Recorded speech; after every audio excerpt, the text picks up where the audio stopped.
Parte 4. Uma lição do destino, capítulo 26. O supremo desafio: o que uma pessoa pode fazer. Uma chama poderosa seguiu-se a uma pequena faísca. Dante. Ele sabia que tinha de detê-los. Com apenas $800 no bolso, Sam Labude atravessou a fronteira para o México, foi para o cais dos pescadores em Ensenada e esperou por sua oportunidade. Carregando uma câmera de vídeo para fazer filmes domésticos da excursão, ele se apresentava como um ingênuo turista americano. Ofereceu seus serviços como ajudante ou mecânico a cada comandante que atracava seu barco ali. Foi contratado pelo Maria Luísa como tripulante temporário. Assim que o atuneiro panamenho se afastou da costa mexicana, Labude começou a filmar secretamente as atividades da tripulação. Sabia que sua vida correria perigo se fosse descoberto. Finalmente aconteceu, estavam cercados. Todo um grupo de golfinhos, conhecidos por muitos como a gente da água, começou a saltar e chiar perto do Maria Luísa. A natureza cordial dos golfinhos os levará a se aproximarem do barco, não podiam imaginar que também estavam sendo atraídos para a morte. Os pescadores seguiram os golfinhos porque sabiam que o atum de barbatana amarela nada por baixo dessas joviais criaturas. Com todo o sangue frio, estenderam suas redes no caminho dos golfinhos, sem notar nem se importar com o que pudesse lhes acontecer. Ao longo de 5 horas, a câmera de Labude registrou o horror. Um depois de outro, os golfinhos se emaranharam nas redes, não conseguiam se desvencilhar, e afloravam a superfície em busca do oxigênio de que precisavam para se manterem vivos. Em determinado momento, o comandante berrou: "Quantos na rede?" Enquanto virava a câmera para registrar o massacre, Labude ouviu a resposta de um tripulante: "Cerca de 50. O comandante ordenou que a tripulação recolhesse as redes. Numerosos golfinhos espalhavam-se sem vida pelo convés escorregadio, e os tripulantes os separavam do atum, pondo de lado aqueles corpos cinzentos. Ao final, os cadáveres desses esplêndidos animais foram jogados de volta ao mar, como sacos de lixo. O filme de Labude era uma prova concreta do que outros vinham alegando há anos, que centenas de golfinhos eram regularmente mortos em um único dia de expedição de pesca. As estimativas são de que mais de 10 milhões de golfinhos foram mortos só nos últimos 10 anos. Editado para um formato de 11 minutos, o vídeo de Labude surpreendeu os espectadores com a realidade angustiante do que estávamos fazendo com esses seres inteligentes e afetuosos, com os quais partilhamos o planeta. Um a um, consumidores indignados dos Estados Unidos pararam de comprar atum, iniciando um boicote que aumentou de intensidade à medida que cresceu a atenção dos meios de comunicação para o problema. Apenas 4 anos depois que Labude registrou a tragédia em filme, o maior produtor mundial de atum em lata, Starkista, anunciou em 1991 que não mais usaria os peixes capturados em redes de arrasto. Chicken of Cebu e Bleb Seafood seguiram o exemplo, divulgando declarações similares apenas poucas horas depois. Embora a luta ainda não tenha terminado, atuneiros estrangeiros ilegais ainda matam 6 vezes mais golfinhos do que faziam os barcos americanos. O dia de Labude no Maria Luísa serviu como um catalisador para uma grande reforma na indústria de atum dos Estados Unidos, salvando a vida de incontáveis golfinhos, e com toda certeza, ajudando a restaurar algum equilíbrio no ecossistema marinho. Cada homem é uma impossibilidade até nascer. Ralph Waldo Emerson. Muitas pessoas se sentem impotentes e insignificantes quando se trata de questões sociais e acontecimentos internacionais, pensando que mesmo que façam tudo direito em suas vidas pessoais, ainda assim ficariam à mercê das ações de outros. Sentem-se assediadas pela proliferação da guerra entre gangues de ruas e o crime violento, perplexas com os enormes déficits governamentais e a crise das associações de poupança e empréstimo, entristecidas com o desabrigo e o analfabetismo, e angustiadas com o aquecimento global e a inexorável extinção das outras espécies que também têm este planeta como lar. Tais pessoas caem no estado mental de pensar: mesmo que eu conduza em ordem a minha própria vida e a da família, de que adiantaria? Algum maluco numa posição de poder sempre pode apertar e explodir o mundo. Esse tipo de sistema de convicção cria o sentimento de perder o controle e de impotência para promover mudança em qualquer nível significativo, o que leva ao desamparo adquirido, resumido numa frase: para que se quer tentar? Nada pode ser pior para a capacidade de ação de uma pessoa do que o desamparo adquirido. É o obstáculo primário que nos impede de mudar nossas vidas, ou de entrar em ação para ajudar outras pessoas a mudarem as suas. Se você chegou a este ponto do livro, já sabe, com toda certeza, qual é a minha mensagem fundamental. Você tem o poder neste momento de controlar como pensa, como sente e o que faz. Talvez pela primeira vez, tem condições de assumir o controle do sistema central, que o guiou inconscientemente até agora. Com as estratégias e distinções que adquiriu pela leitura e exercícios indicados neste livro, você já despertou para a convicção de que é realmente o dono de seu destino. Juntos, descobrimos o poder gigantesco que molda o destino, decisão, e que nossas decisões sobre o que focalizamos, o que as coisas significam, e o que fazer são as decisões que determinarão a qualidade de nosso presente e futuro.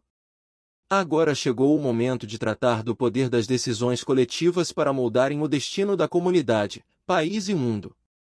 A qualidade de vida das futuras gerações será determinada pelas decisões coletivas que tomamos hoje sobre a maneira de lidar com desafios atuais, com o disseminado abuso de drogas, o desequilíbrio do comércio internacional, a ineficiência do ensino público e as deficiências do sistema penitenciário.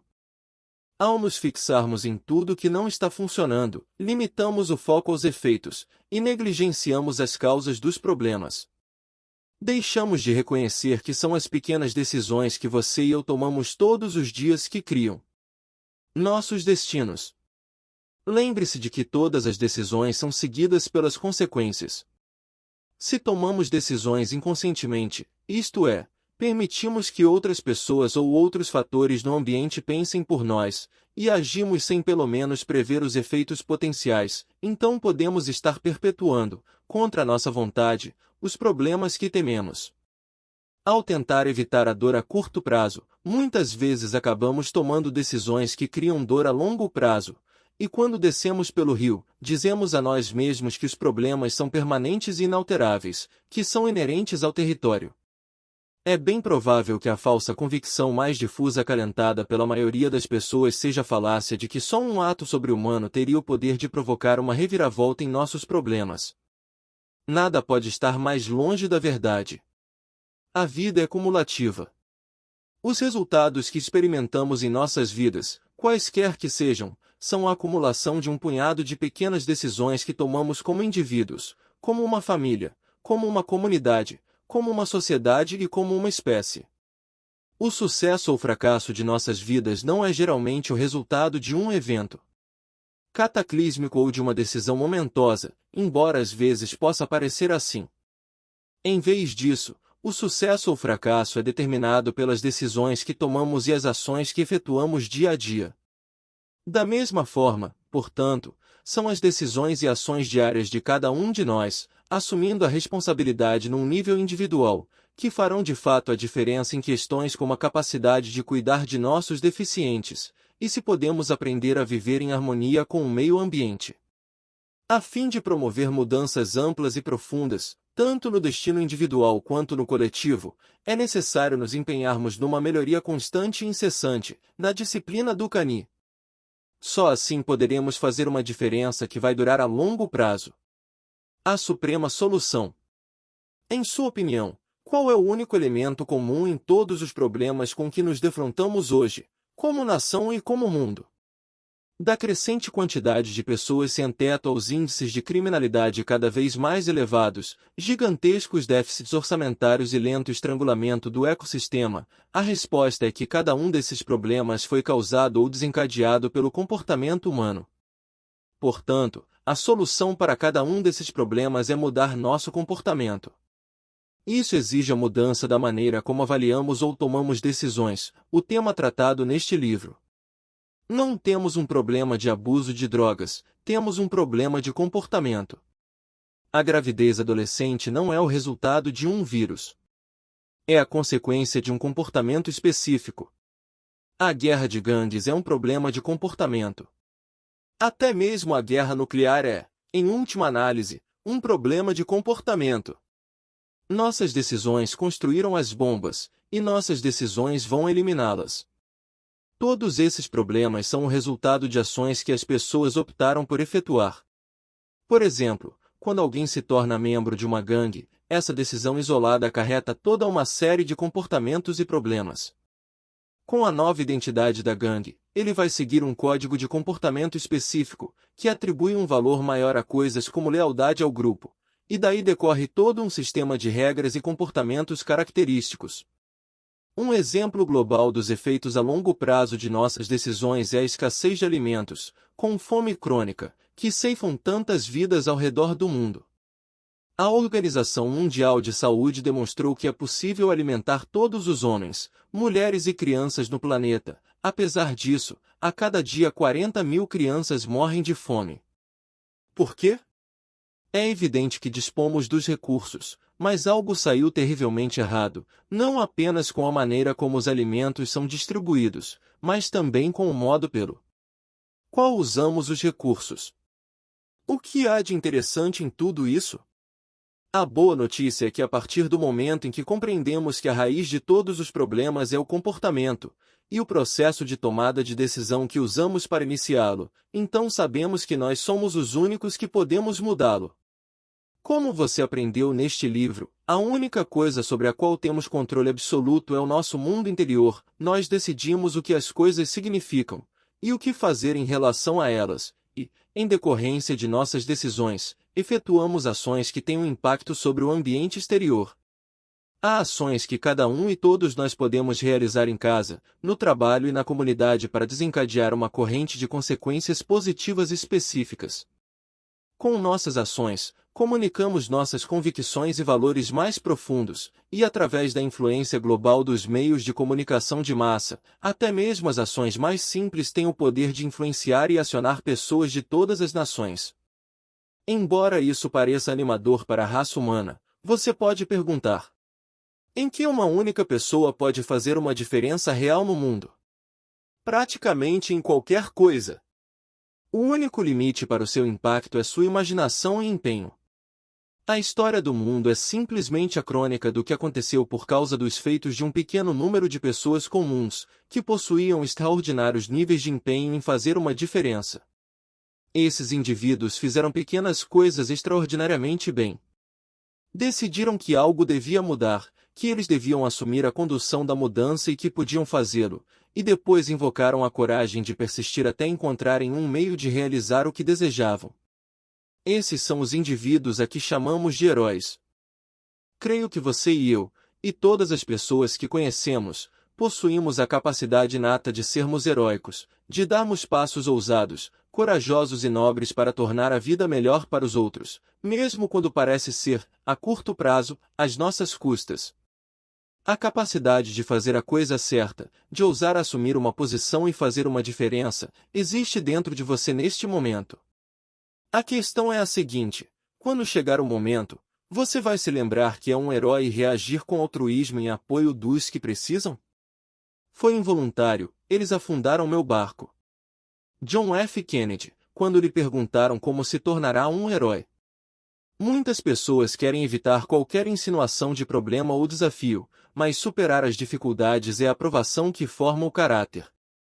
Há quem não descubra sua natureza heroica até surgir uma grande dificuldade ou uma situação que ameaça a vida, e precisam se elevar à altura da ocasião, porque não há outra opção. Na próxima vez em que se descobrir numa posição angustiante, decida fazer uma diferença nessa situação e efetue uma ação, por menor que possa parecer no momento. Quem sabe que consequências vai desencadear? Identifique-se como um herói, para que possa agir como tal. Muitos pensam em Madre Teresa e presumem que ela nasceu para o heroísmo. Alegam que ela foi uma mulher excepcionalmente espiritual e que sempre foi diferente por seu empenho e contribuição altruísta aos pobres. Embora seja verdade que se trata de uma mulher de extraordinária coragem e compaixão, também é verdade que Madre Teresa teve momentos cruciais, que definiram seu papel como uma das pessoas de maior contribuição em nosso tempo. Contudo, Madre Teresa não começou ajudando os pobres. Na verdade, durante mais de 20 anos, ela ensinou as crianças mais ricas de Calcutá, Índia. Todos os dias passava pelos cortiços miseráveis que cercavam o bairro próspero em que trabalhava, jamais se arriscando além de sua pequena esfera de influência. Uma noite, ao caminhar pela rua, ouviu uma mulher gritando por socorro. Foi no momento em que essa mulher agonizante caiu em seus braços que a vida de Madre Teresa mudou para sempre. Constatando a gravidade do estado da mulher, Madre Teresa levou-a para um hospital, onde lhe disseram que sentasse e esperasse. Sabia que a mulher morreria se não recebesse cuidados imediatos, e por isso levou-a a outro hospital. E outra vez mandaram que esperasse. A casta social da mulher tornava-a menos importante do que as outras pessoas sendo atendidas. Ao final, em desespero, Madre Teresa levou a mulher para casa. Tarde da noite, ela morreu, no conforto dos braços afetuosos de Madre Teresa. O momento de definição de Madre Teresa surgira, o momento em que ela decidiu que aquilo nunca mais tornaria a acontecer com ninguém ao seu alcance. Desse momento em diante, ela decidiu que devotaria sua vida a atenuar a dor dos que sofriam ao seu redor, e quer vivessem ou morressem, seria com dignidade. Pessoalmente, faria tudo ao seu alcance para que as pessoas fossem tratadas melhor do que em qualquer outra ocasião de suas vidas, com amor e respeito que todos merecem. Deixa a palavra partir deste tempo e lugar, para amigos e inimigos, anunciando que a tocha foi entregue a uma nova geração de americanos, nascidos neste século, temperados pela guerra, disciplinados por uma paz dura e amarga, orgulhosos de nossa herança antiga, e relutantes em testemunhar ou permitir a lenta degradação dos direitos humanos pelos quais esta nação sempre se empenhou, e com os quais continuamos comprometidos hoje, em nosso país e no resto do mundo. Que toda a nação saiba, quer nos deseje bem ou mal, que pagaremos qualquer preço, arcaremos com qualquer ônus, enfrentaremos qualquer dificuldade, apoiaremos qualquer amigo, e nos oporemos a qualquer inimigo, a fim de garantir a sobrevivência e o sucesso da liberdade. John F. Kennedy. Muitas pessoas parecem se abster hoje da própria ideia de assumirem seu heroísmo, talvez evitando a responsabilidade que acham que isso acarretaria. Além do mais, tais aspirações não são egocêntricas. E não é verdade que tudo não passa de falso heroísmo? Afinal, ninguém é perfeito. Vivemos hoje numa sociedade em que não apenas ignoramos os heróis em potencial, mas também denegrimos aqueles com quem contamos. Com um mórbido fascínio, esmiuçamos suas vidas particulares, procuramos por falhas em suas armaduras, e acabamos por encontrá-las, ou as inventamos. Em cada campanha eleitoral, as pessoas se queixam da qualidade dos candidatos, mas procuram sistematicamente as menores indiscrições no comportamento passado de um candidato, a ponto de até focalizar o fato de que um candidato em potencial ao cargo de ministro do Supremo Tribunal Federal fumou um cigarro de maconha há várias décadas.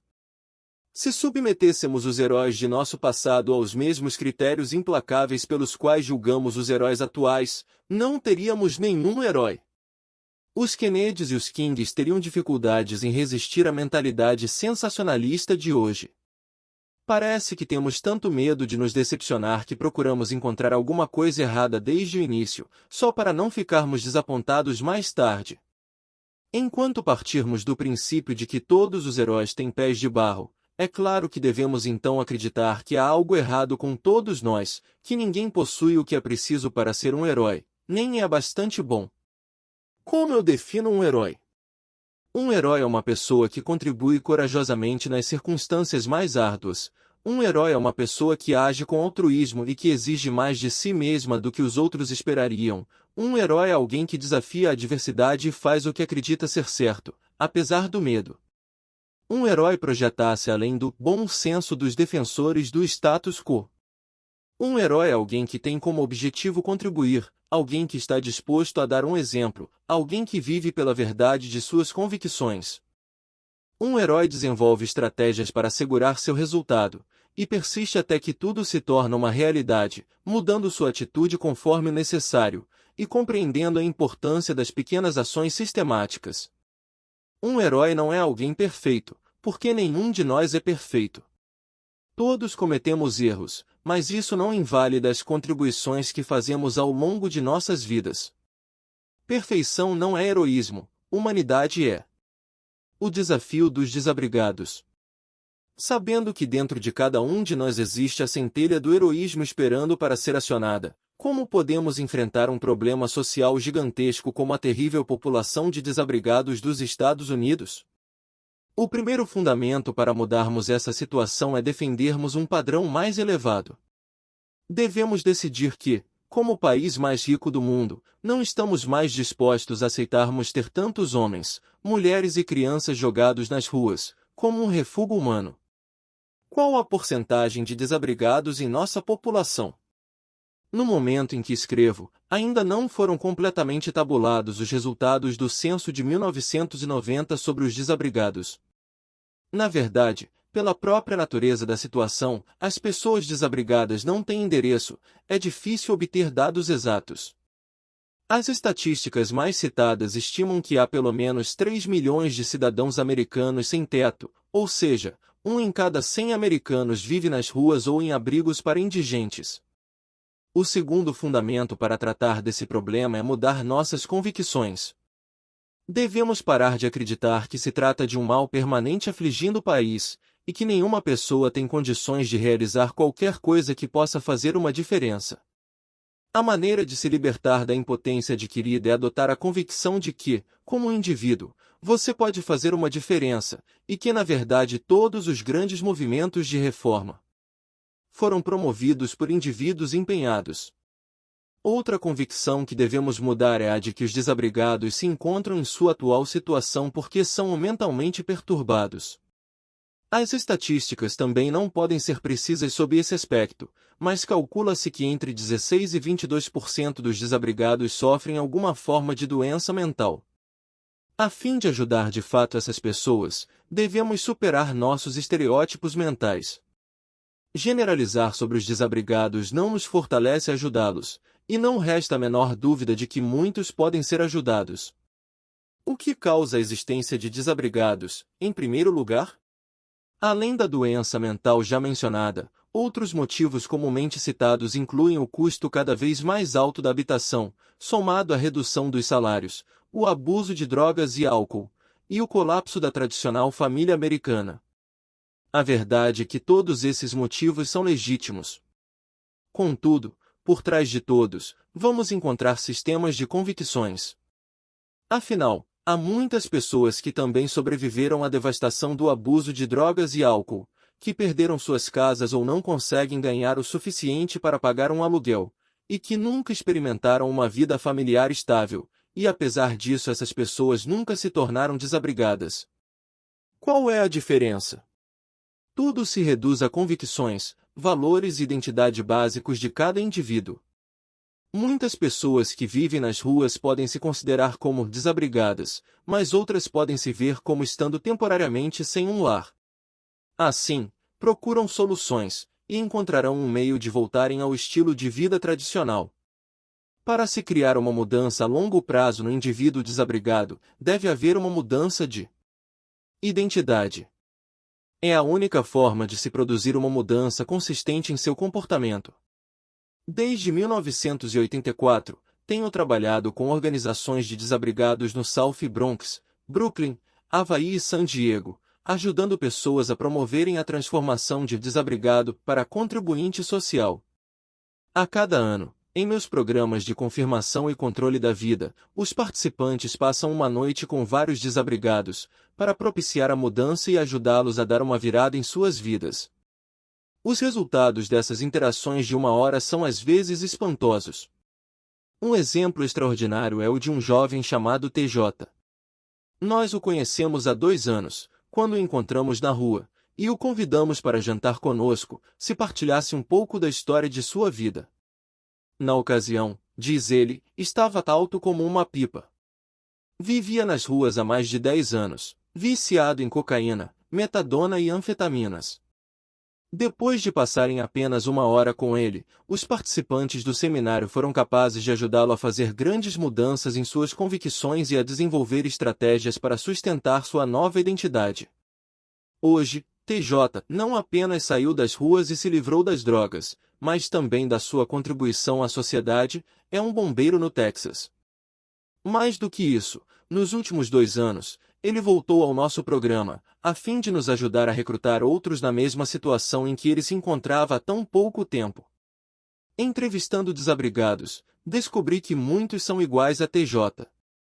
Têm problemas de drogas ou álcool, ou perderam suas casas e não sabem como enfrentar a situação. A maioria de seus desafios não é diferente dos que muita gente enfrenta. Possuem neuroassociações que os limitam, possuem valores que previnem a mudança, algumas de suas regras os impedem de progredir, suas identidades os vinculam a circunstâncias limitadoras. Como a liberdade tende a ser um dos seus valores mais altos, sentem-se felizes, apesar da insatisfação com o ambiente físico. Afinal, não precisam obedecer às regras da sociedade, e evitam as pressões que associam a essas regras. Além disso, desenvolveram toda uma comunidade de amigos, e muitas vezes se consideram fortes, porque sobrevivem pela astúcia. Também acham que esse tipo de vida fortalece o caráter. Conheço até pessoas que já foram desabrigadas, e agora têm suas casas, mas continuam a passar algum tempo em abrigos para indigentes, porque ainda se identificam por completo com a personalidade desabrigada. Por meio da amizade e interesse pessoal, você e eu podemos ser a ponte entre a dura realidade do desabrigo e o desafio de responsabilidade exigido pela integração na sociedade. Todos agimos com base no que achamos irresistível. O que aconteceria se você cultivasse a amizade com um desabrigado e lhe oferecesse algumas novas experiências de referência, como uma visita a um spa ou a um teatro? Novas referências proporcionam a estrutura para novas convicções e novas identidades. Lembre-se de que pequenos esforços podem fazer uma grande diferença. Os desafios do sistema penitenciário. Temos desafios igualmente aflitivos nas prisões americanas. Não é preciso ser um gênio para perceber que nosso atual sistema carcerário é ineficaz, com um índice de reincidência de 82%. Entre todos os presos federais e estaduais em 1986, 60% haviam passado 2 vezes ou mais por prisões, 45% 3 vezes ou mais, 20% 6 vezes ou mais. Nos últimos 5 anos a população penitenciária americana aumentou a um ponto considerável, criando as tensões decorrentes do excesso de presos. Viver num ambiente em que deve pagar alguém só para não ser fisicamente agredido ou não sofrer abusos sexuais, em que deve roubar ou aderir a uma gangue para sobreviver, não melhora a visão de ninguém sobre sua posição no mundo. Os presos são compelidos a manterem sua identidade criminosa para sobreviverem na sociedade da prisão, em que se adquire reconhecimento e prestígio por um conjunto de regras brutais. Como partilhou comigo um ex-condenado. Assim que fui solto, comecei a pensar em voltar. Tinha respeito na prisão.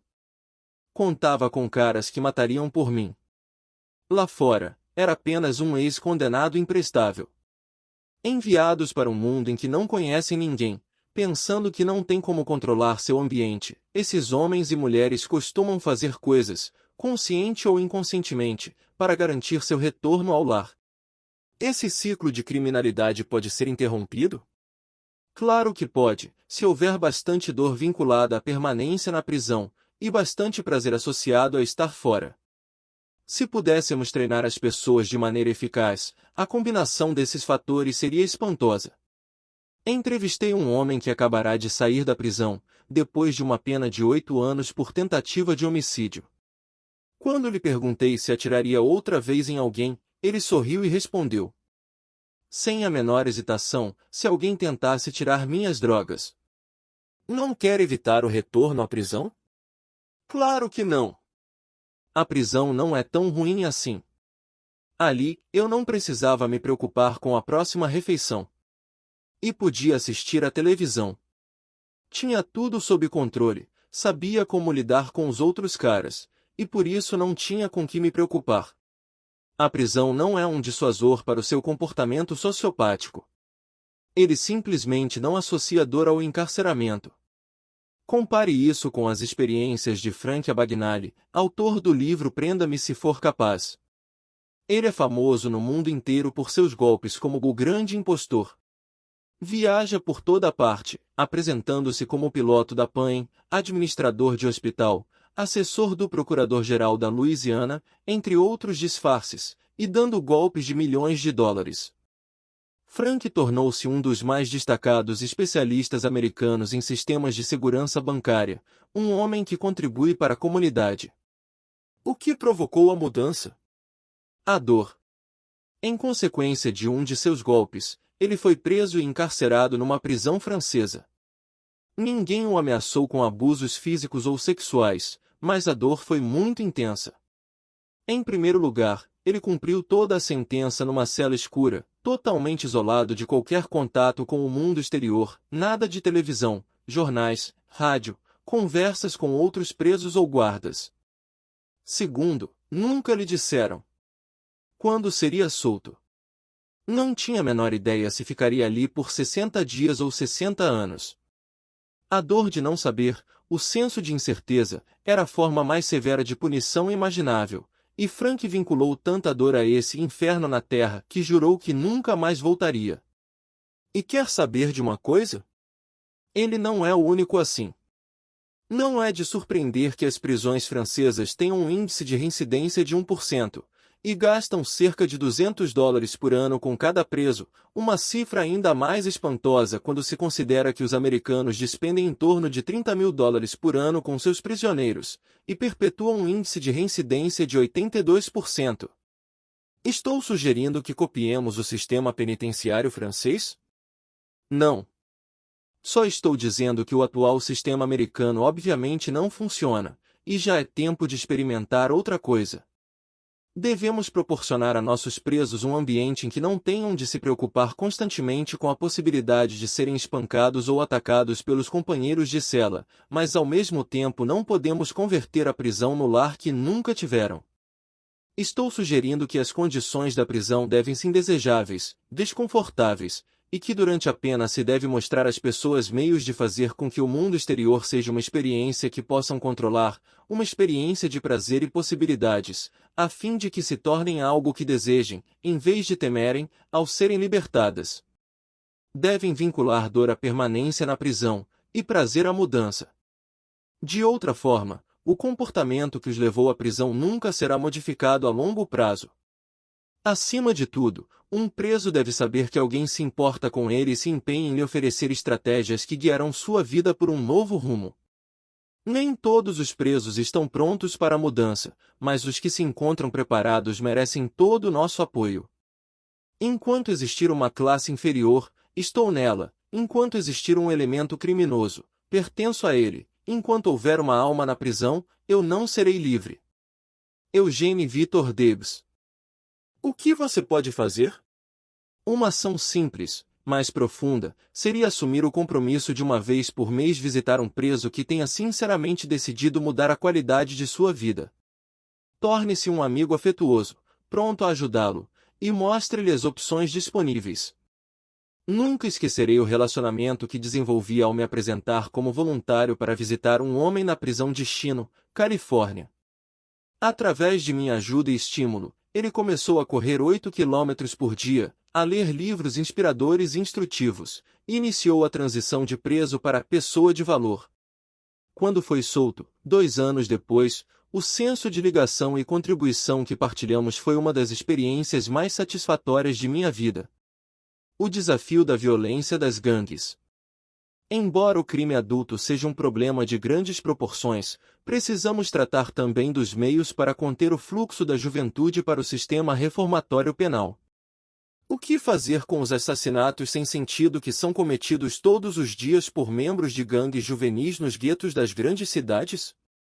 A selvageria implacável de 2 gangues originárias de Los Angeles, Crips e Bloods, que depois se espalhou por todo o país, impôs um sangrento tributo às cidades em que vivem. A maioria das pessoas se sente desorientada, sem saber como tratar esse problema assustador. Tenho certeza, no entanto, que uma das primeiras providências é fazer com que os membros das gangues repensem suas regras. Lembre-se de que todas as nossas ações derivam de convicções básicas, o que devemos e o que nunca devemos fazer ou ser. Li um artigo da Rolling Stone comentando um livro que focalizava a vida cotidiana dos membros de uma gangue. Relata a reunião de uma gangue num lugar chamado Camp Kilpatrick. Quando perguntaram aos estudantes, membros da gangue, por que matariam alguém, eles apresentaram num instante uma lista com 37 razões. Aqui estão algumas das que achei mais chocantes. Se alguém olha para mim de um jeito esquisito, se alguém me pergunta de onde eu sou, por 10 centavos, se alguém anda de uma maneira esquisita, se alguém toca na minha comida, por exemplo, tira uma batata frita, por diversão, se alguém não corta meus cabelos direito. Com regras tão aberrantes, regras que quase ninguém na sociedade partilha, não é de surpreender que esses rapazes e moças sejam tão instáveis. Têm mais razões para matar do que praticamente qualquer outra pessoa, e assim agem de acordo com suas regras. O que me pareceu mais animador, porém, foi constatar que o mediador da conversa compreendia o poder das perguntas de enfraquecer até mesmo as convicções mais arraigadas. Ele perguntou, por quais dessas coisas vocês estariam dispostos a morrer? Em outras palavras, se você soubesse que também morreria se matasse alguém por um péssimo corte de cabelo, ainda assim o faria? Ao fazer essa pergunta, ele os levou a reavaliarem suas regras e a reconsiderarem a importância daquelas coisas pelas quais se mostravam antes dispostos a matar. Ao final desse processo de perguntas, os membros da gangue haviam efetuado uma mudança radical em suas regras. Em vez de 37 razões para matar, eles tinham agora apenas 3, legítima defesa, pela família e pela associação, gangue. A última só permaneceu porque um jovem continuava a acreditar que era provavelmente a coisa mais importante em sua vida. Sempre que qualquer dos outros tentava dissuadi-lo, ele simplesmente insistia, vocês não me conhecem. Sua identidade era uma convicção, tão vinculada à gangue que renunciar implicaria em também renunciar a todo o seu senso de eu, provavelmente a única coisa constante na vida daquele rapaz. Pela utilização desse método de fazer e responder perguntas, essa escola tem conseguido alcançar muitos dos jovens que fazem o curso ali. Está enfraquecendo as pernas de referência de convicções destrutivas, até que os jovens não mais se sintam certos em relação a elas. Lembre-se de que todos os comportamentos podem ser mudados pela mudança de convicções, valores, regras e identidade. Claro que as condições que produzem as gangues devem ser tratadas, em última análise, isso também pode ser tratado pela modificação do comportamento no nível que conta, caso a caso. Os desafios do meio ambiente. O meio ambiente não é mais uma causa de manifestações apenas para a contracultura. Assumiu o primeiro plano como uma grande preocupação nacional e internacional. Depois de 4 anos consecutivos dos mais quentes registrados na história, as pessoas passaram a se preocupar com o aquecimento global, o fenômeno provocado pela presença excessiva na atmosfera de determinados gases, como, por exemplo, o dióxido de carbono, proporcionando a absorção da radiação solar que, aquecendo a superfície do planeta, produz irradiação, que fica retida nas camadas atmosféricas interiores, resultando em temperaturas cada vez mais altas. Quais são as principais fontes do problema? Uma delas é o fluorcarbono, usado em aparelhos de ar-condicionado e latas de spray. Outra fonte destacada do efeito estufa é a destruição desenfreada das florestas tropicais da América do Sul e Central. As florestas tropicais representam o total espantoso de 80% da vegetação do planeta, e são essenciais para o nosso ecossistema. As árvores absorvem os gases tóxicos do excesso de dióxido de carbono que liberamos na atmosfera e os convertem em oxigênio respirável. As árvores são os nossos supremos rejuvenescedores. Sem elas, a vida na Terra, como a conhecemos, não poderia existir. As árvores das florestas tropicais também proporcionam um ambiente para a maior diversidade de espécies de animais e insetos do mundo. Ao queimarmos nossas florestas tropicais, não apenas destruímos a vegetação que produz oxigênio e o ambiente em que os animais e plantas vivem, mas também liberamos enormes quantidades de dióxido de carbono na atmosfera, e assim aceleramos o deletério efeito estufa. Com toda a sua importância, por que as florestas tropicais são destruídas de uma forma tão inexorável? A resposta é uma simples questão de dor e prazer, o fator econômico. Consideráveis incentivos fiscais foram concedidos nesses países para que fazendeiros derrubem as florestas. É para abrir espaço para mais habitações? Claro que não. É para criar pastagens para o gado que será exportado como carne para os Estados Unidos. Os americanos importam 10% de sua carne da América do Sul e Central. A fim de atender a essa demanda, as florestas tropicais estão sendo eliminadas ao ritmo de 1 acre, meio hectare, a cada 5 segundos. A ineficiência do uso dessa terra como pastagem é uma das decisões mais destrutivas, a curto prazo, que o homem pode tomar. Estamos acabando com a fonte de nossa sobrevivência. Você pensa, a cada vez que come um hambúrguer, usando carne de floresta tropical, que isso representa a destruição de 5 metros quadrados de floresta tropical. E uma vez destruída, nunca pode ser substituída. Além disso, o índice atual de extinção de espécies é de 1000 por ano, em decorrência da destruição das florestas tropicais, uma agressão inconcebível a nosso ecossistema. Qual o sentido de tudo isso? Serve exclusivamente para o propósito de processar mais carne através de nossos corpos, embora a ciência médica já tenha concluído que isso está diretamente relacionado com os principais fatores de morte nos Estados Unidos, doenças cardíacas e câncer. A estatística chocante é a de que 1 em cada 2 americanos morre de alguma forma de doença cardíaca. A roleta russa oferece maiores possibilidades de sobrevivência do que a típica dieta americana. Em última análise, não podemos destruir o ambiente externo sem destruir também nosso ambiente interno.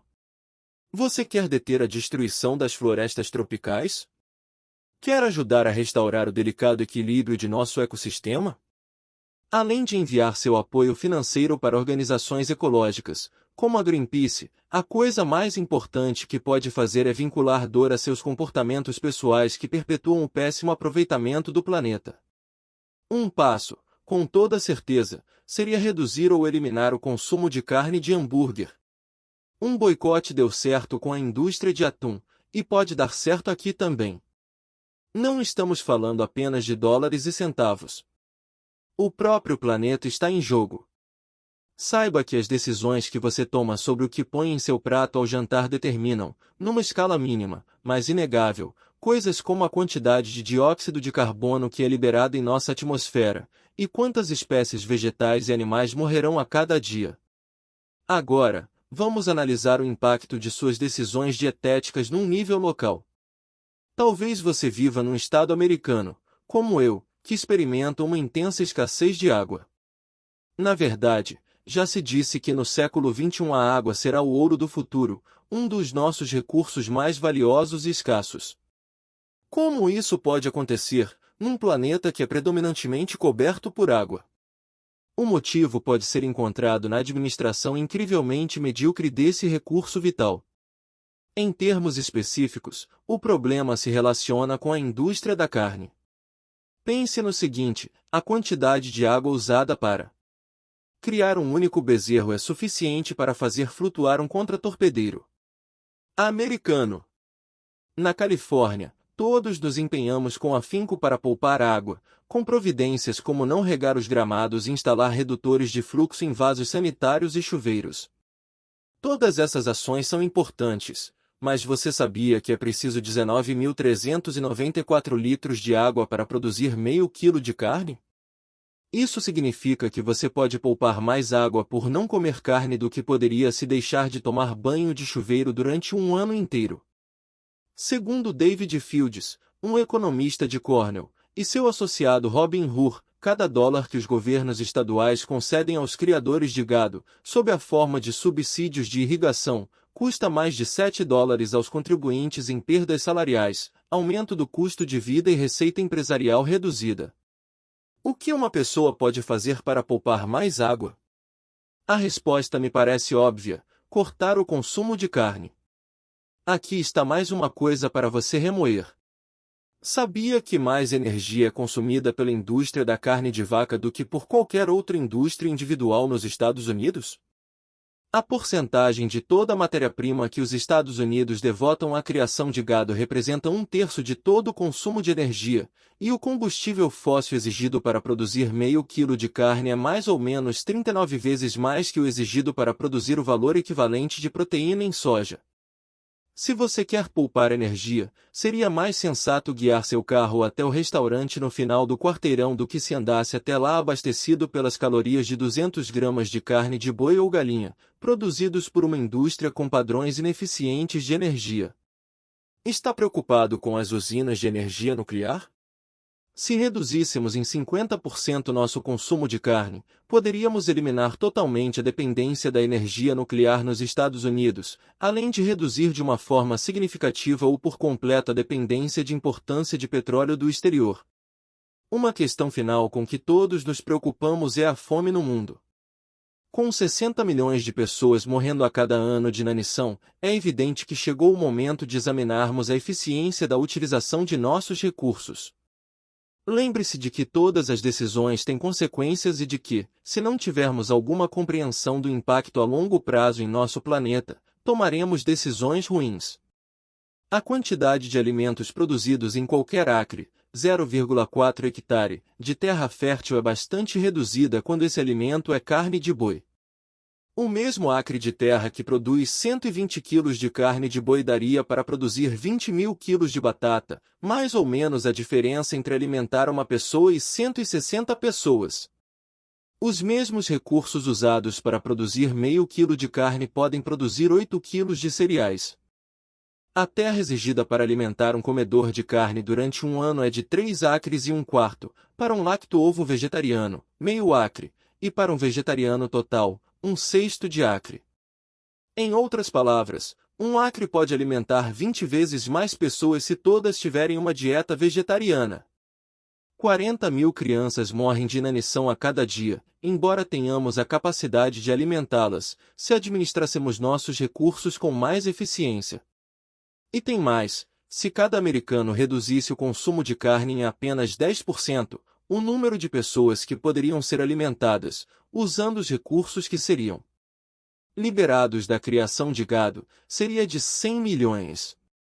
É comida suficiente para alimentar cada homem, mulher e criança famintos da terra, e ainda ter um excedente. Obviamente, ainda teríamos de enfrentar o desafio político da distribuição, mas o alimento estaria disponível, com toda certeza. Finalmente, um dos recursos naturais mais importantes que estamos esgotando em decorrência de nosso hábito de carne é o solo arável. A natureza precisa de 500 anos para criar 2,5 cm de solo arável, e no momento estamos perdendo isso a cada 16 anos. Há 200 anos, os Estados Unidos tinham 54 centímetros de solo arável, e agora temos apenas 15 centímetros. A quantidade de perda de solo arável relacionada diretamente com a produção de carne é de 85%. Sem um solo arável adequado, nossa cadeia alimentar desmorona, e, com isso, nossa capacidade de existir. Minha exposição inicial à maioria das estatísticas acima e ao impacto devastador de comer carne sobre o meio ambiente foi feita por meio de meu grande amigo John Robbins, que não é meu parente por nascimento, embora sejamos irmãos em nosso empenho de fazer uma diferença. John escreveu um livro, Diet for a New America, que foi indicado para o Prêmio Pulitzer. Creio que esse livro tem um lugar na casa de cada americano que deseja ter consciência dos efeitos de suas decisões e ações diárias. Como John deixa bem claro, a decisão sobre o que pôr em seu prato no jantar desta noite tem efeitos profundos. Desencadeia uma série de eventos e atividades, que estão moldando a qualidade da vida na Terra. Você pode perguntar, como uma única pessoa pode ter a esperança de inverter a maré de um desafio tão grande? John afirma que essa batalha será vencida não no Congresso americano nem nas salas de diretoria, mas pelos indivíduos. A pessoa que vai ao supermercado, para no balcão de carne e pega um filé com a etiqueta de preço de $8 por quilo, deve compreender que tem na mão uma ilusão muito dispendiosa. Por trás da pequena etiqueta de preço, escondem-se as florestas tropicais que foram derrubadas, o suprimento de alimentos e água de nossos filhos, o solo arável de nossos filhos, seu futuro meio ambiente. E temos de olhar para o filé e dizer, isso custa demais. O verdadeiro poder está nas decisões que você toma no supermercado, nos restaurantes e em sua cozinha. Tome uma posição. Ao assumir uma posição, você não apenas deixa de participar do péssimo aproveitamento de nossos recursos, mas também envia uma mensagem clara para as grandes empresas cujo sangue vital está ligado ao hambúrguer. Nos últimos anos, empresas de alimentação como a McDonald's e a Carl's Jr., Cal Karcher Enterprises, começaram a reagir às mudanças no gosto dos consumidores, criando lanchonetes de saladas e outros alimentos alternativos. A McDonald's também parou de usar recipientes de poliestireno para seus alimentos, e calcula que, em decorrência, reduziu sua produção de hidrocarbonos em 25%, fazendo uma diferença considerável na melhoria do meio ambiente. Como um consumidor, use os recursos que aprendeu neste livro para promover uma mudança positiva, saiba o que quer, use o seu poder de compra como alavanca para interromper padrões destrutivos, pressione as empresas a procurarem alternativas, e depois reforce-as para os comportamentos desejados, consumindo seus produtos e serviços. Ensine seus filhos, dê o exemplo. Como acontece com qualquer desafio, as questões ecológicas exigem educação e ação para se criar mudança. Infelizmente, a ideia da maioria das pessoas sobre educação é cursar a escola. Param de aprender assim que se formam, ou mesmo antes de se formarem. Da mesma forma, muitos professores que começaram com a visão de fazer uma diferença acabam caindo na armadilha do desamparo adquirido, em decorrência de tentarem lidar com políticas administrativas insensíveis, e por não estarem preparados para tratar com as personalidades e questões da vida real confrontando seus alunos. Ao longo deste livro, no entanto, você tomou conhecimento de muitos modelos de excelência com os quais podemos aprender. Mas como você e eu podemos fazer uma diferença? Podemos assumir um papel ativo na determinação da qualidade da educação de nossos filhos. O professor de seus filhos poderia se beneficiar pela compreensão do poder das perguntas, metáforas globais, vocabulário transformacional, valores, regras e condicionamento? Partilhe o que aprendeu, e poderá fazer uma diferença de fato nessa área. Mais importante ainda, devemos ensinar a nossos filhos as consequências de suas ações. Devemos torná-los conscientes para o impacto que exercem num nível individual e local, e, por conseguinte, o impacto coletivo ao nível global. Não os deixe caírem na armadilha de pensar que suas ações não fazem uma diferença, se há uma noção que tentei transmitir neste livro é a de que até mesmo as pequenas decisões e pequenas ações, se sistemáticas, têm consequências de longo alcance. Um dos melhores meios de garantir que seus filhos cresçam com saudável senso de autoestima é mostrar que suas decisões e ações fazem uma grande diferença. Como você pode fazer isso? Demonstre o que é possível sendo um exemplo.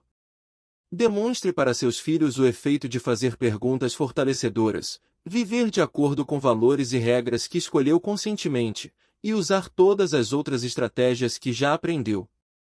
Há muitos meios pelos quais podemos contribuir. Não precisamos esperar até termos um plano grandioso para fazer uma diferença.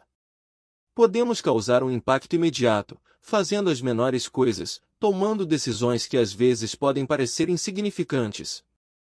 É verdade que a maioria de nossos heróis se esconde por trás do que parecem ser pequenos atos, efetuados de uma maneira coerente. Olhe ao seu redor. Há heróis por toda parte, mas não os reconhecemos com os louvores que merecem por realizarem suas tarefas todos os dias. Os homens e mulheres que trabalham como agentes policiais são claramente heróis.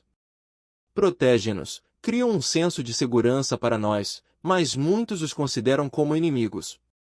Os bombeiros são heróis, mas não os consideramos assim, a menos que nos encontremos numa situação de emergência.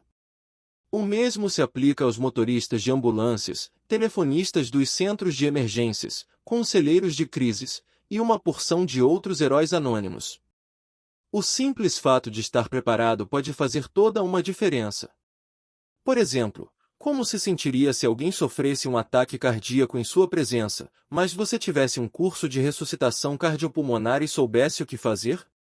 E se os seus esforços para manter o sangue circulando, apesar da aparente ausência de sinais vitais, permitissem salvar uma vida? Posso garantir uma coisa: o sentimento de contribuição que você obteria dessa experiência lhe proporcionaria um senso maior de realização e alegria do que qualquer outra coisa que já sentiu na vida, maior do que qualquer reconhecimento que alguém poderia lhe dar, maior do que qualquer dinheiro que poderia ganhar, maior do que qualquer realização que poderia alcançar. Esses são apenas alguns dos exemplos mais dramáticos. Há outros meios pelos quais você pode contribuir? Pode apostar que sim. É possível ser um herói pelo simples fato de se tornar um construtor de pessoas, isto é, notar as pessoas ao seu redor, oferecer-lhes apoio e estímulo, ou um lembrete de quem realmente são. E se você fosse a um supermercado, e em vez de andar a esmo das alcachofras para as abóboras, notasse e cumprimentasse cada pessoa porque passasse com um sorriso jovial? E se oferecesse um elogio sincero a um estranho? Naquele momento, poderia mudar o comportamento das pessoas a tal ponto que transmitiriam um sorriso ou elogio a quem encontrassem em seguida. E com seus filhos? Não poderia ocorrer uma reação em cadeia como resultado desse único ato? Há muitos meios simples de fazer uma diferença. Não precisamos sair e salvar a vida de alguém. Mas talvez fazer as pessoas sorrirem seja salvar suas vidas, ou pelo menos levá-las a desfrutar a vida que já têm. Quais são alguns outros meios simples pelos quais você poderia fazer uma diferença hoje? Ao voltar do trabalho, não poderia entrar num asilo de idosos e iniciar uma conversa? Como eles se sentiriam se você perguntasse quais são algumas das lições mais importantes que aprenderam em suas vidas? Aposto que eles teriam muito o que contar. E se você parasse no hospital da comunidade, visitasse um doente e ajudasse a animar sua tarde?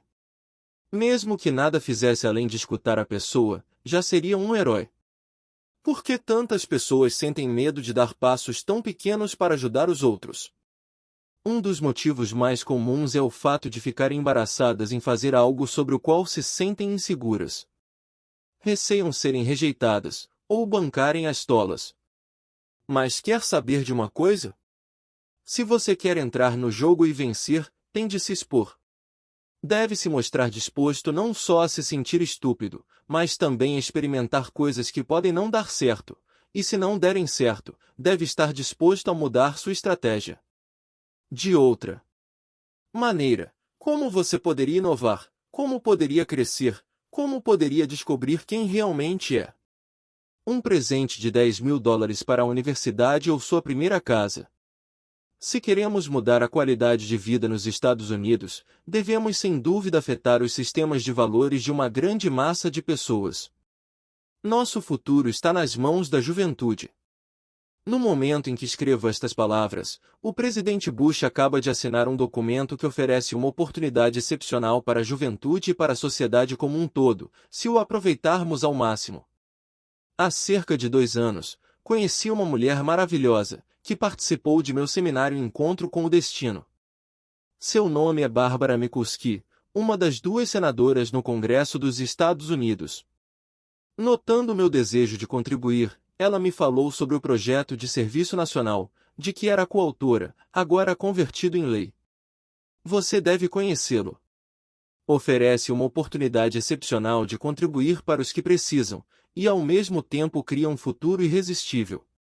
O projeto tem muitas facetas, mas sua característica primária é oferecer aos jovens a oportunidade de trabalhar numa organização de serviços comunitários aprovada, e ganhar um crédito de $10.000, a ser aplicado numa instrução universitária, ou como entrada em sua primeira casa. Além disso, os participantes podem ganhar o dinheiro para suas despesas, o salário mínimo, ou um pouco menos. Aqui estão alguns detalhes adicionais sobre o programa.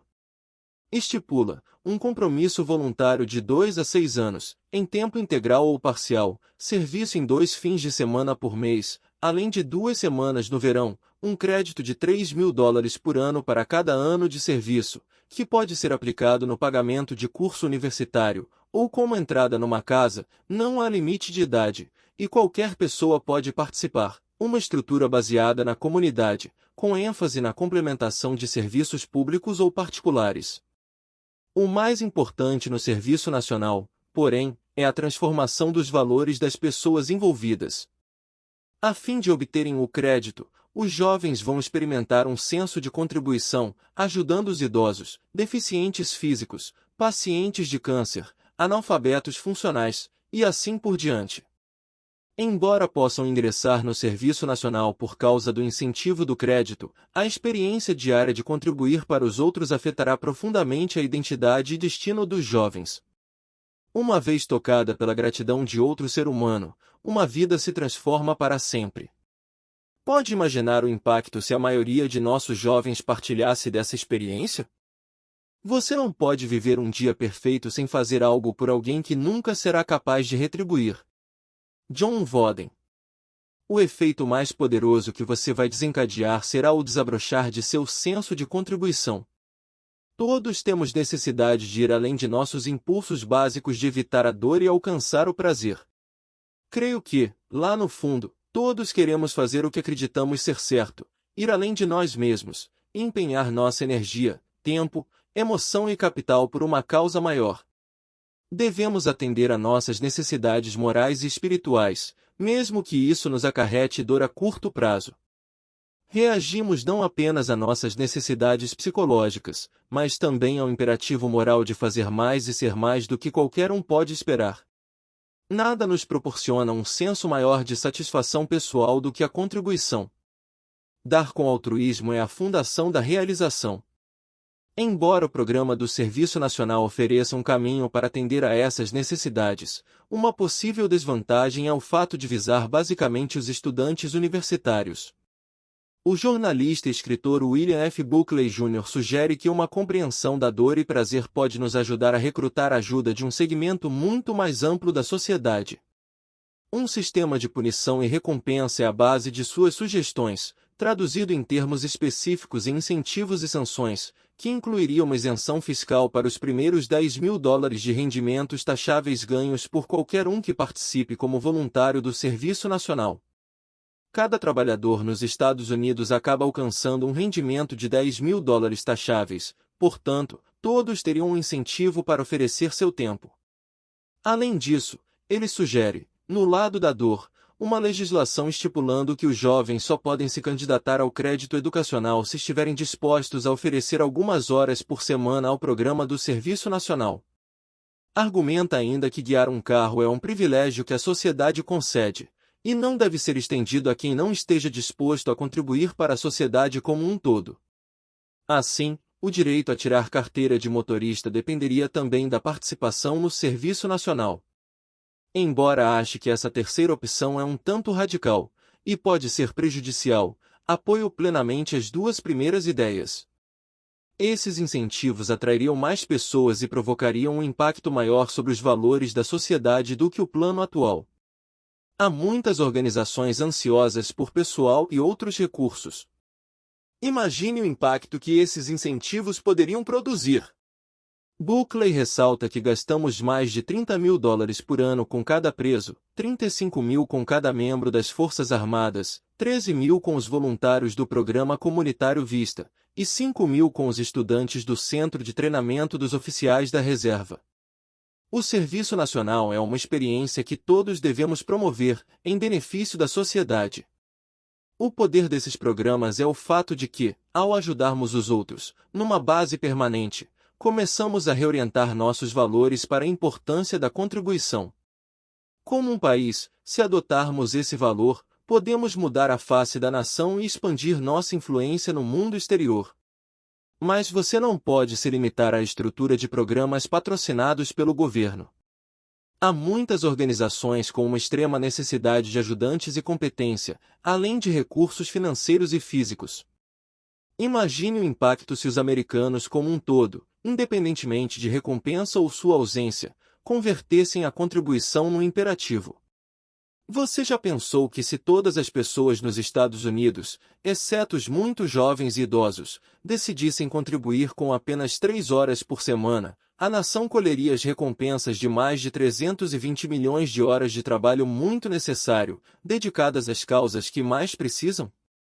Se todos contribuíssemos com 5 horas, o total se elevaria para 500 milhões de horas, com o valor monetário se elevando a trilhões. E não acha que poderíamos promover algumas mudanças sociais com esse tipo de empenho? Contribuir com seu tempo para qualquer das atividades seguintes vai alterar suas percepções de quem você é, e lançá-lo no caminho de se tornar um herói. Para indicar apenas algumas, aqui estão algumas maneiras de ajudar. Um pouco de tempo pode fazer uma grande diferença.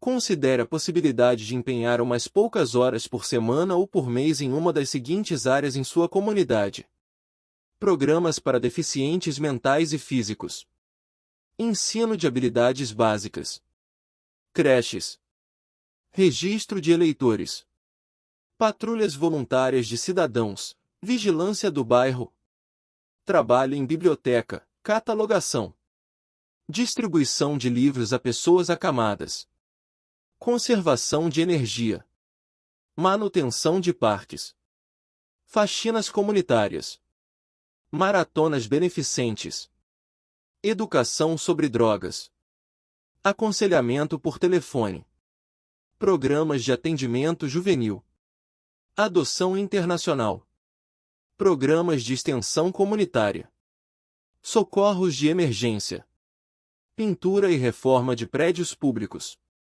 programas de orfanatos, museus de arte e culturais, hospedagem de estudantes de intercâmbio, programas de reciclagem. Um presente de possibilidades, um convite para contribuir. Como alguém pode abrigar os desabrigados, recuperar os criminosos, rejuvenescer os idosos e mobilizar os jovens? Uma oportunidade excitante de você contribuir é trabalhar em associação comigo, através da Fundação Anthony Robbins TM, Anthony Robbins Foundation TM. Somos uma organização não lucrativa, formada para criar uma coalizão de profissionais interessados, empenhados em ajudar sistematicamente as pessoas esquecidas pela sociedade. Trabalhamos com o maior afinco para fazer uma diferença na vida de crianças, desabrigados, presos e idosos. A Fundação dedica-se a fornecer os melhores recursos para inspiração, educação, treinamento e desenvolvimento desses importantes membros de nossa sociedade. Fundei-a em decorrência de minha experiência de vida. Anos atrás, cheguei à conclusão de que a contribuição não é uma obrigação, é a oportunidade de retribuir com alguma coisa. Quando eu tinha 11 anos, minha família não dispunha de dinheiro suficiente para o tradicional almoço do Dia de Ação de Graças, e uma organização beneficente entregou comida em nossa casa. Desde então, ajudar os famintos e desabrigados tornou-se uma das missões a que devotei minha vida. Todos os dias de ação de graças, desde os meus 18 anos, entrego cestos com alimentos às famílias necessitadas. Foi também aos 18 anos que comecei a participar do sistema de apoio aos presos em Chino. Em consequência do meu serviço comunitário, formei uma identidade de filantropo, uma pessoa que realmente faria uma diferença, alguém que se empenhava pelo próximo. Isso aumentou meu orgulho, integridade e capacidade de dar mais aos outros. E me permitiu inspirar outros a fazerem a mesma coisa. Por causa da exposição maciça decorrente de meus livros, gravações e programas de televisão, recebo todos os dias cartas de pessoas do mundo inteiro pedindo ajuda.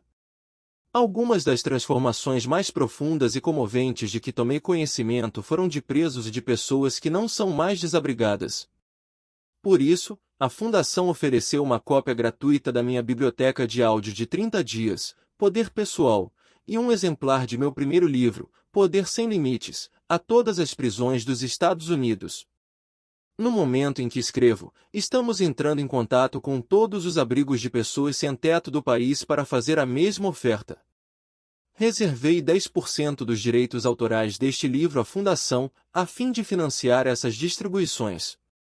Além disso, os Anthony Robbins Associates TM, os representantes autorizados que promovem seminários baseados em vídeo nos Estados Unidos, promovem 2 programas gratuitos por ano em suas comunidades.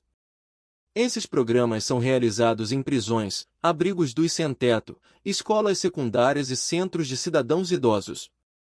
Se você deseja se aliar a nós, entre em contato com a Fundação e pense em se inscrever no programa Compromisso 2.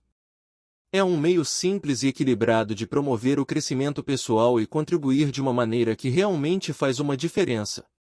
Através do compromisso 2, você pode dar a outros um presente de possibilidades, através de um compromisso mensal de visitar um preso, uma pessoa idosa, um adulto ou criança desabrigado, e se tornar um amigo genuíno. Também pode ajudar um de nossos programas anuais. Patrocinamos um programa de liderança juvenil, a Brigada do Sexto, no Dia de Ação de Graças, seminários em prisões, e um programa para os idosos, Projeto Sabedoria, ver apêndice A. É claro que você não está limitado a trabalhar com a nossa fundação para fazer uma diferença. Há organizações em sua comunidade que precisam de ajuda neste momento. Na verdade, projetei minha fundação para fortalecer as organizações locais já existentes. Os membros de nossa fundação são treinados para promover uma mudança concreta para as pessoas que treinam todos os meses. Embora seja necessário um estilo de treinamento diferente para desafios diferentes, há alguns princípios que são universais. Todos precisamos elevar nossos padrões, mudar nossas convicções e desenvolver novas estratégias para o sucesso pessoal.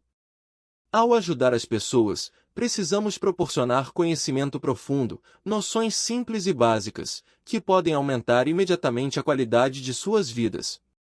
Com bastante frequência, precisamos romper o desamparo adquirido e desenvolver novas identidades.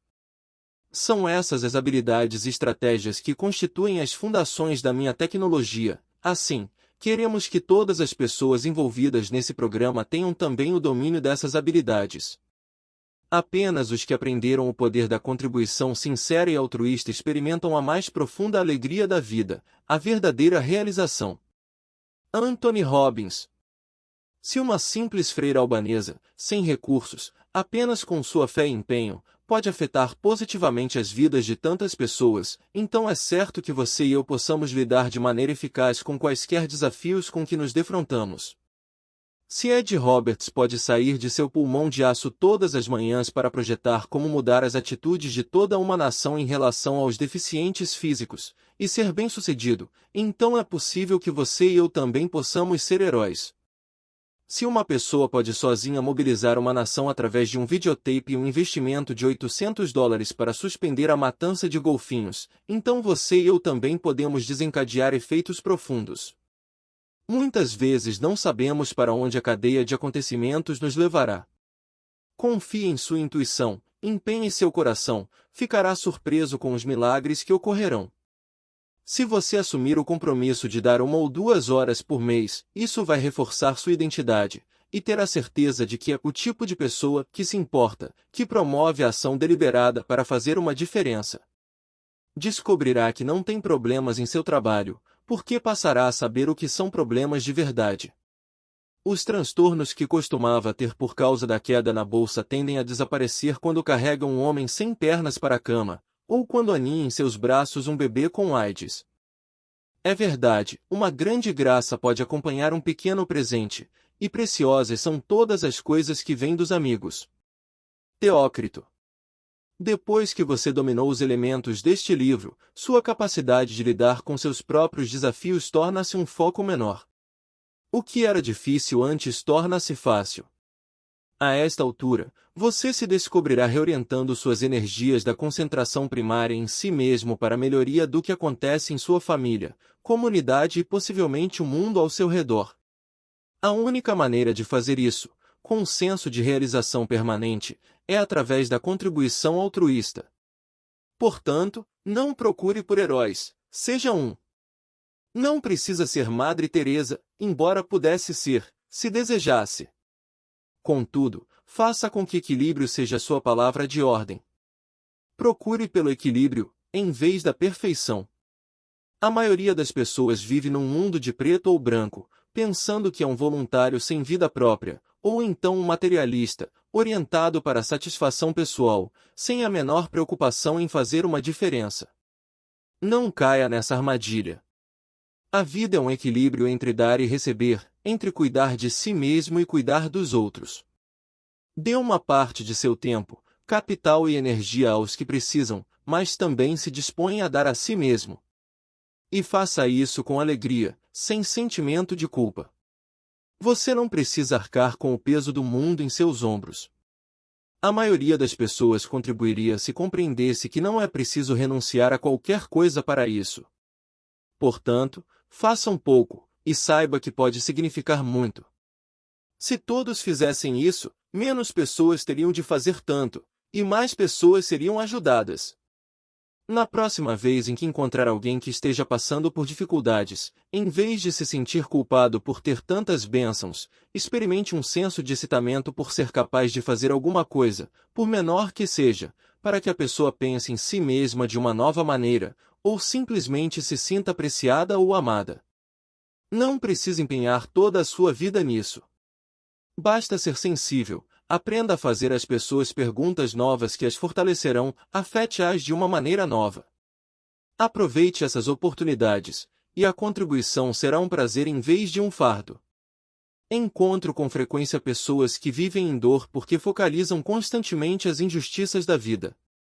Afinal, como uma criança pode nascer cega, sem a oportunidade de jamais conhecer a maravilha de um arco-íris? Como pode um homem que nunca fez mal a ninguém em toda a sua vida se tornar a vítima de um tiro disparado a esmo? O significado e propósito por trás de alguns eventos são impenetráveis. Esse é o supremo teste de nossa fé. Devemos confiar que todos estão aqui para aprender lições diferentes, em ocasiões diferentes, e que as boas e más experiências são as únicas percepções do homem. Afinal, algumas de suas piores experiências foram na verdade as melhores. Tais experiências o esculpiram, treinaram, desenvolveram em você uma sensibilidade e o lançaram na direção de seu destino supremo. Lembre-se do adágio: quando o estudante estiver preparado, o mestre vai aparecer. Por falar nisso, no momento em que você for o mestre, pense um pouco, é bem provável que esteja ali para aprender alguma coisa com a pessoa a quem está ensinando. Alguém deve nos contar, logo no início de nossas vidas, que estamos morrendo. Poderíamos assim viver a vida ao máximo, em cada minuto de cada dia. Pois faça isso. O que quer que deseje fazer, faça agora. Há apenas uma quantidade limitada de amanhãs. Michael Landon. Qual é a mensagem? Viva a vida plenamente, enquanto está aqui. Experimente tudo. Cuide de si mesmo e dos amigos. Divirta-se, seja excêntrico. Saia e se acabe de tanto viver. É o que vai acontecer de qualquer maneira, por isso é melhor desfrutar o processo. Aproveite a oportunidade para aprender com seus erros, descubra a causa de seu problema e elimine-a. Não tente ser perfeito, basta se tornar um excelente exemplo de ser humano. Sempre procure meios de melhorar você próprio. Pratique a disciplina de Kani, aprenda durante toda a sua vida. Tire um momento agora para controlar seu sistema central, a fim de poder vencer no jogo da vida. Deixe que sua humanidade, sua preocupação consigo mesmo e com os outros, seja o princípio orientador de sua vida, mas não leve a vida tão a sério a ponto de perder o poder da espontaneidade, o prazer que deriva de ser tolo, de ser uma criança. Nadine Satair, de 86 anos, disse isso melhor. Se tivesse de viver minha vida de novo, ousaria cometer mais erros na próxima vez. Seria mais relaxada. Seria mais flexível. Seria mais tola do que fui nesta viagem. Não levaria as coisas tão a sério. Correria mais riscos, conheceria mais lugares, escalaria mais montanhas, nadaria em mais rios. Tomaria mais sorvete, comeria menos vagem. Talvez tivesse mais problemas concretos, mas teria menos problemas imaginários. Afinal, fui uma dessas pessoas sensatas e equilibradas, hora após hora, dia após dia. Tive meus momentos, é claro. Só que, se tivesse de fazer tudo de novo, teria mais momentos assim. Na verdade, tentaria não ter outra coisa, apenas momentos, um depois de outro, em vez de viver tantos anos à frente de cada dia. Fui uma dessas pessoas que nunca vai a parte alguma sem um termômetro, uma bolsa de água quente, uma capa e um paraquedas. Se pudesse fazer de novo, levaria menos coisas. Se tivesse de viver minha vida outra vez, começaria a andar descalça mais cedo na primavera, e continuaria assim pelo outono. Iria a mais bailes, andaria mais em carrosséis, e colheria mais margaridas. Nadine Satair. Como você quer ser lembrado? Como um gigante entre os homens. Pois comece a agir assim agora. Por que esperar para ser memorável? Viva cada dia como se fosse um dos dias mais importantes de sua vida, e vai experimentar alegria num nível completamente novo. Algumas pessoas tentam conservar suas energias para poderem viver mais. Não sei o que você pensa, mas eu estou convencido de que o mais importante não é por quanto tempo vivemos, mas sim como vivemos. Prefiro me desgastar a enferrujar.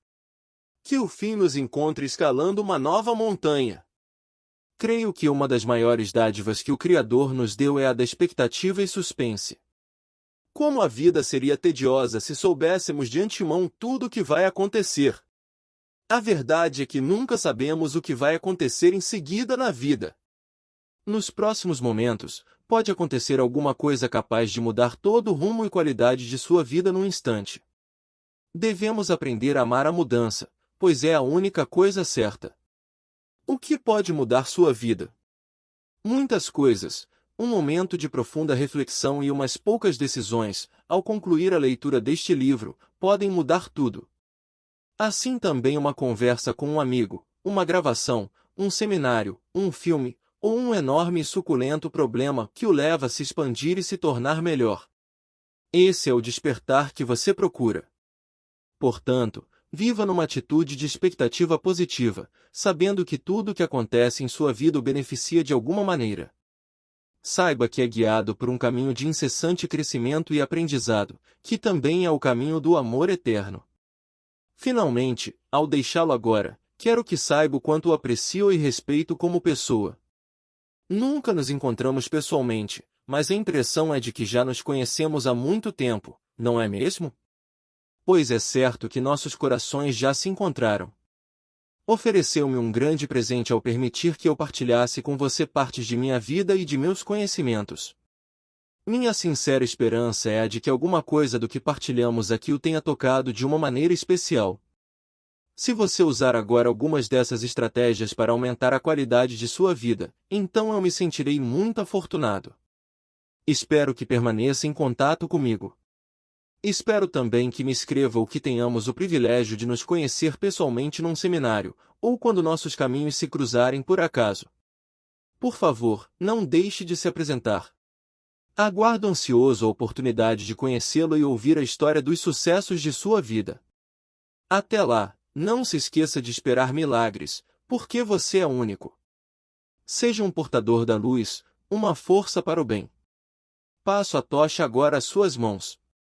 Partilhe suas dádivas, partilhe sua paixão. E que Deus o abençoe. Algum dia, depois que dominarmos os ventos, as ondas, a maré e a gravidade, vamos dominar por Deus as energias do amor. E, então, pela segunda vez na história do mundo, o homem descobrirá o fogo. Teilhard de Chardin.